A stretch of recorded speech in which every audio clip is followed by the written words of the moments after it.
Students from the Marine Academy of Science and Technology, known as MAST, are finally feeling the calm after the storm. It devastated their Sandy Hook campus and much of the surrounding area.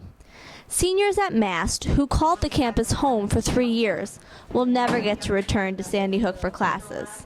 But some, like Taylor Rogers, are trying to stay positive. Kind of a letdown. It's our senior year, so we'll never get to go back out on the hook.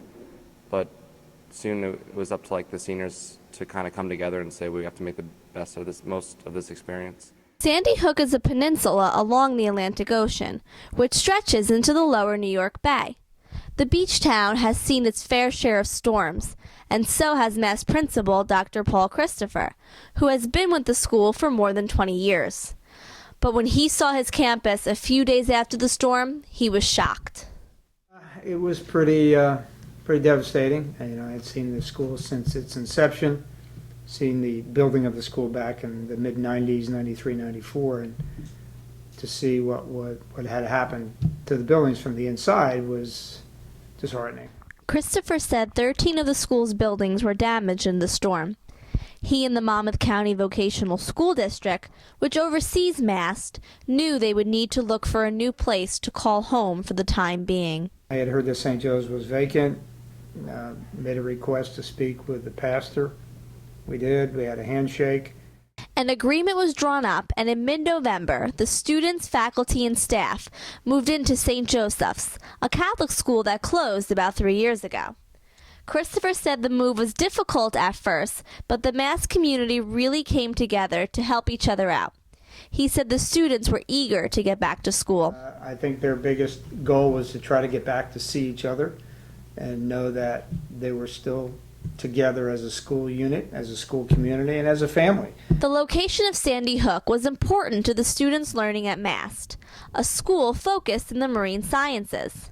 Some seniors in an oceanography course were used to using the surroundings and labs at MAST in their classes. Senior Nicole Ventrone said the teachers have been successful in making the class work no matter where the school is. It's now much more reliant on our textbook and notes and YouTube videos and such, so it definitely did change, and it's different than the course that other MAST students have taken in the past. St. Joseph School is located about 19 miles from Sandy Hook. Naval science instructor William Featherman said moving to St. Joseph's was a big adjustment for students because it was only one building. Students at MAST are used to several buildings and walking outside between classes. A lot of the kids feel like they're cramped, they're claustrophobic. They haven't had to use hallways or stairwells or not been allowed to go outside to have lunch and stuff. While students at MAST went from being spread out in a number of buildings to being in one, it's a different story at another school not that far away. 10 minutes down the road, students at Memorial School in Union Beach went from being in one school to being spread out between 4 different sites. Sandy hit Union Beach just as hard as it hit Sandy Hook. Memorial School, which goes from preschool to the 8th grade, had 3 feet of water in it. Principal Brian Walsh was overwhelmed by what he saw the day after the storm at his school.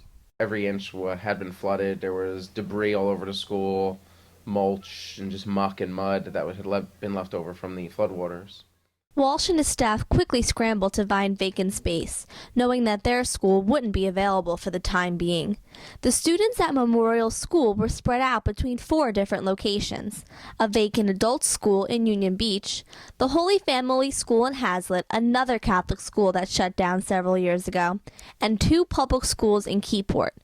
Despite the challenging conditions, Walsh has tried to keep things the same for his students. Instruction is taking place as true to form as possible. We believe that the kids are still getting a quality education.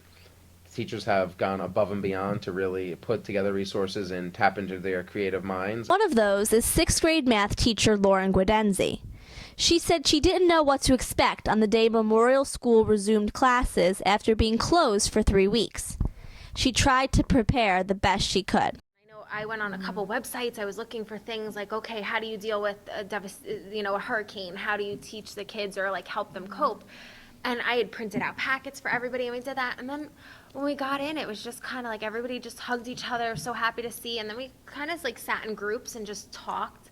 Special ed teacher Tina Brown says the students have been really good during the whole situation. She says they have been an inspiration to her. Seeing, them come in and, so happy to see us as teachers, just kind of put that smile on my face and just pushed me forward just to keep going for them. Brian Walsh, the principal at Memorial School, believes that his staff has handled this rough experience with diligence and compassion. We just can't wait to get back to Memorial School, and we believe we will be stronger than ever. Well, as of this past Monday, the students, faculty, and staff of Memorial School got their wish. They moved back home to Union Beach to end the school year on a more positive note. Meanwhile, Mass is expecting to return to their campus on Sandy Hook in September. However, Mass Principal Dr. Christopher said the seniors will be graduating on Pershing Field on Sandy Hook. They will at least be symbolically returning home again before going off to college. For the WBGO Journal, I'm Nicolina Basso in Monmouth County.